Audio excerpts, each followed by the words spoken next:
Okay, good morning, everybody. Hope everybody is well. Happy Thursday for those that are here live. Happy whatever day of week it is that you choose to join us. Thanks for joining us. We're talking about this idea of visualization.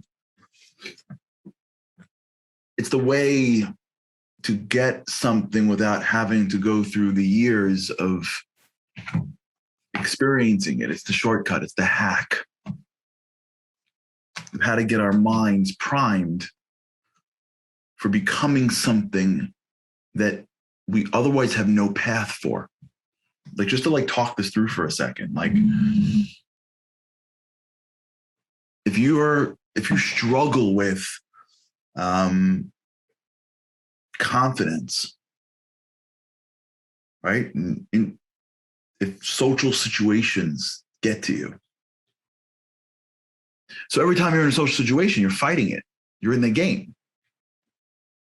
So it's going to be really hard and really long to start to overcome social situations. Now, there's a concept called exposure. It's a whole world, and you need to. But if you begin in social situations and expect to grow incrementally, wonderful. But the time and the pain, so to speak, if you're having such a hard time throughout this process is long. But if you're able to imagine yourself as more confident and literally picture the room, I'll talk today a little bit about that, and give your brain something that it could opt into as a potential choice when you walk in that room. Now it sees an alternative. People that are uncomfortable doing things, when they are about to do it, they're thinking of it in the worst possible way. They're thinking about all things that can go wrong. But when you're imagining it, and you're imagining even those things going wrong, but you are still excelling, what happens is that your brain starts to say, hey, wait a second, there's another way. This can work. So then when you get in the room, your brain's like, I've been here. I had this, if you remember, and for those of you who read the book, I tell a story that happened to me when I was at some conference a while ago, and one of the heads of the conference called me crazy hour in the morning, I remember, or night. It wasn't a normal phone call. At first I was like, did I do something wrong? I just spoke that, and he asked me for some advice in terms of speaking. And so I didn't really have a lot of advice for speaking for him. I never really heard him speak before. But I tried to teach him this. And I wasn't really teaching him, I was just sharing with him. What do I know? And what he did was, it was pretty cool. What he did was, he actually visualized his closing speech. But not like that's cool. Not in 30 seconds or less. He literally went through it. Getting on the podium, speaking, the jokes, the lines, the reaction. His eyes closed. I can almost see him wincing at different parts of it.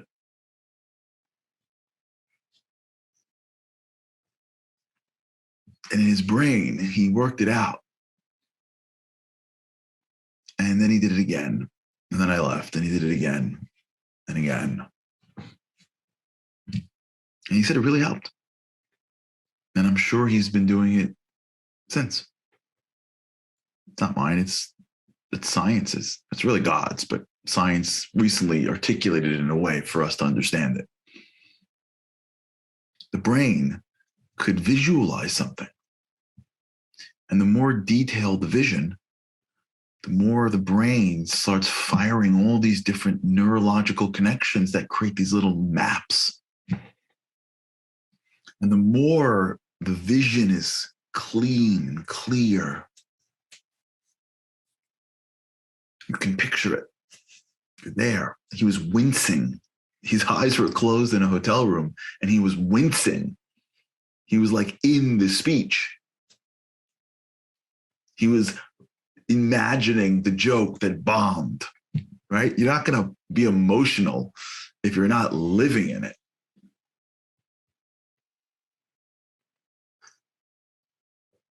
We all know that just thoughts can make you really emotional, right? I forgot who was telling me this. Somebody was somewhere in Israel recently. I don't remember when they thought that, I think like maybe a month ago in Israel, these terrorists broke out of jail. And I remember hearing somebody saying that they were somewhere, like in a restaurant or a wedding or something. And for a moment, they thought that the terrorists may have been either in there or around there. Locked down, whatever. And the panic.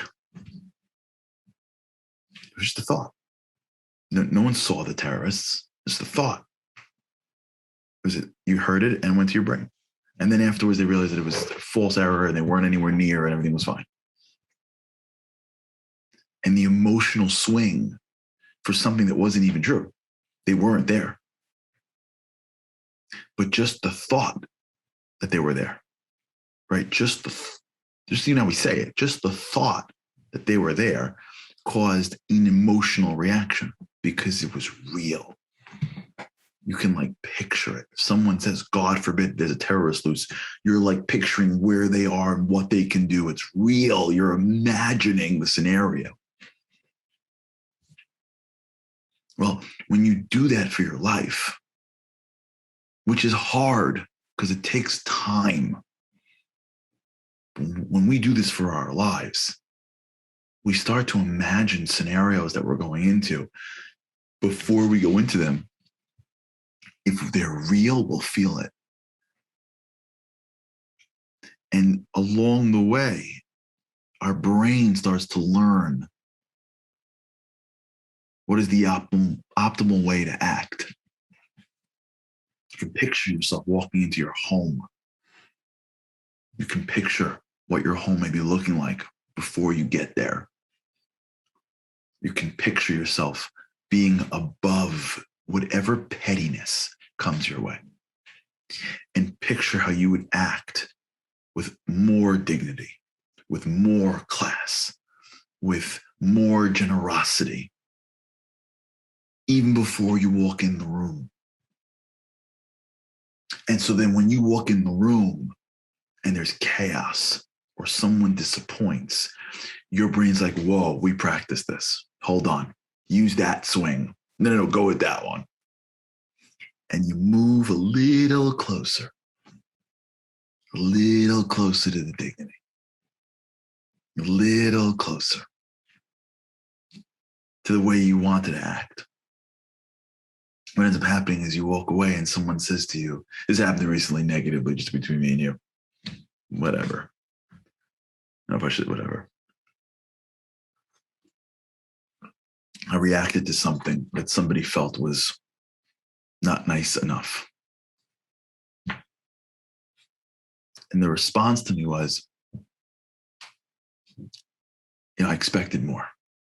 Now, I don't think it was not nice between us.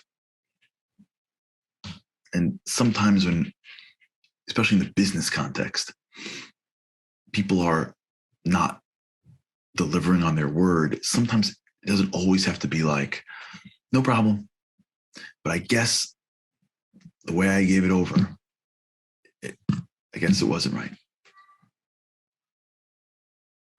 And when they said that to me, I was so hurt by that feedback because what they were saying was, I didn't expect it out of you. And again, I don't think it was a big deal. I think they were super sensitive. Truth is, I think that they're used to getting away with whatever they want. That's what I really think. And when someone like pushes a little bit, it's like a big deal, but that's just between me and you. But either way, the lesson's the lesson.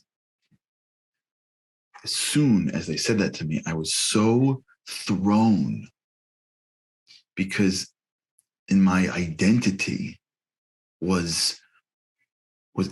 my identity and my actions conflicted. And you never want to conflict with your identity. The identity for who you are, who you want to be, and how you want to act. When that conflicts with what you do, it gets you at a deeper level.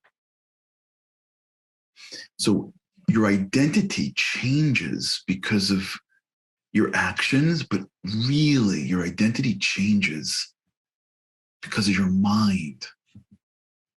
Your mind says, let's be bigger. Your mind says, how do I do it better? And that's, by the way, but afterwards, that conversation, I'm thinking like, what could I have done better? Not because someone made me, but because it messed with my identity. So the secret is that we can create our identity. We can decide what is our identity. We don't have to be bound by yesterday's identity. We don't have to be bound by who I was a day ago. Every single morning, we wake up in the morning, God gives us back our soul. Every single morning, we wake up and we say a prayer. Melech chai v'kayam. I stand before the King of Kings, the great eternal King. Shehechazarta bi nishmati b'chemla. You gave me back my soul, which means that there was a moment in my sleep of which a part of my soul wasn't in me, which means I am reborn every single morning, which means that if yesterday I acted a certain way, it doesn't mean I acted today the same way. I'm not the same person spiritually. I was given back my soul. So why do I got to be the same person cognitively?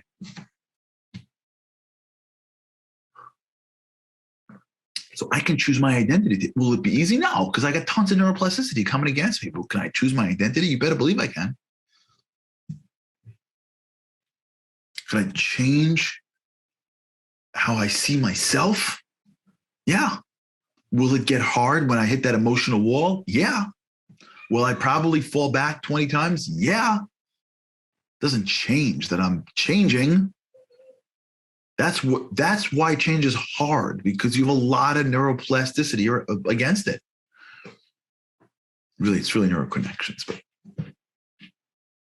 you have a lot in your brain cutting against your new identity, but it doesn't mean your new identity isn't real. It doesn't mean that you can't make a decision and stick with it. It's just hard. You're adding new neuroconnections, and you've got a lot of old ones, but it doesn't mean we have to define ourselves by who I was yesterday. So when I wake up in the morning and I want to be somebody, I don't know how to be that person because I was never that person. Yesterday I wasn't that person. So what do? Well, here's what I do. I imagine being that person. And by imagining being the person that I want to be, now it feels more normal. And if I keep on imagining it, at some point, I'm going to walk in and get close to it. And at some point, that's going to feel closer to who I am. And then I will have upgraded my identity so that over time, somebody can say, hey, that's action's wrong. And I will feel defensive about it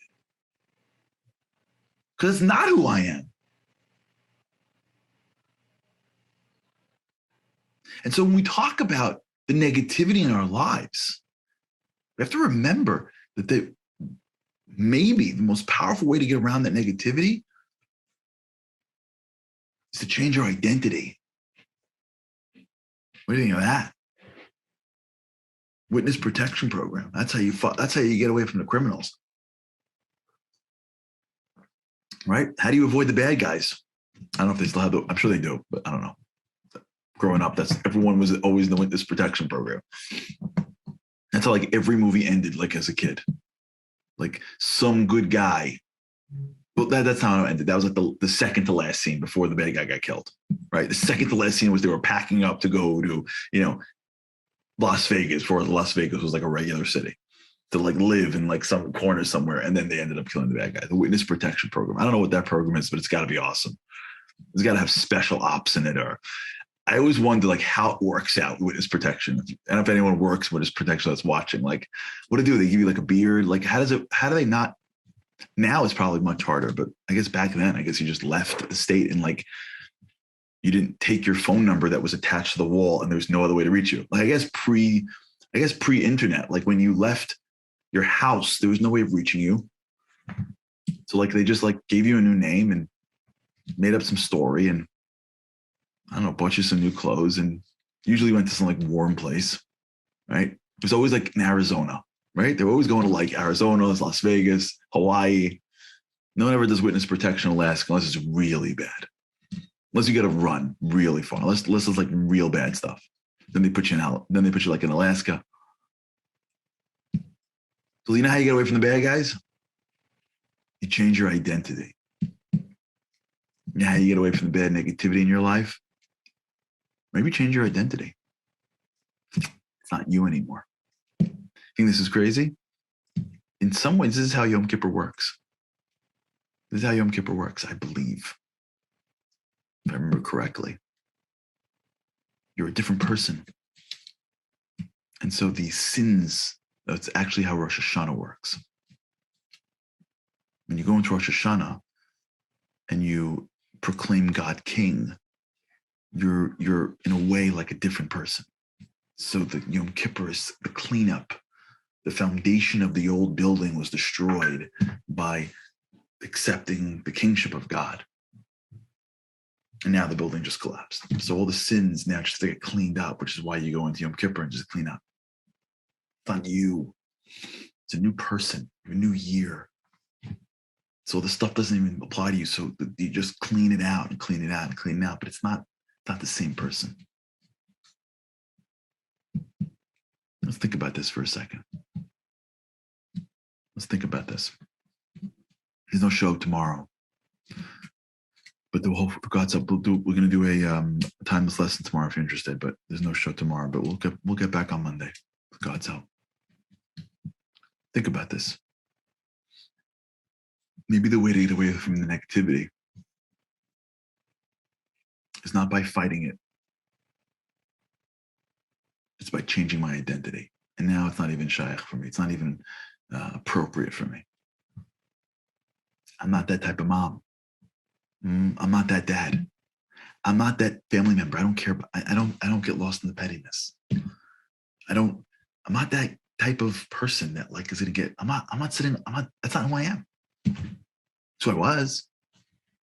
It's not who I am. It's not who I am.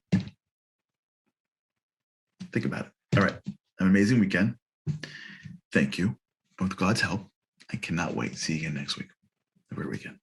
Shabbat shalom.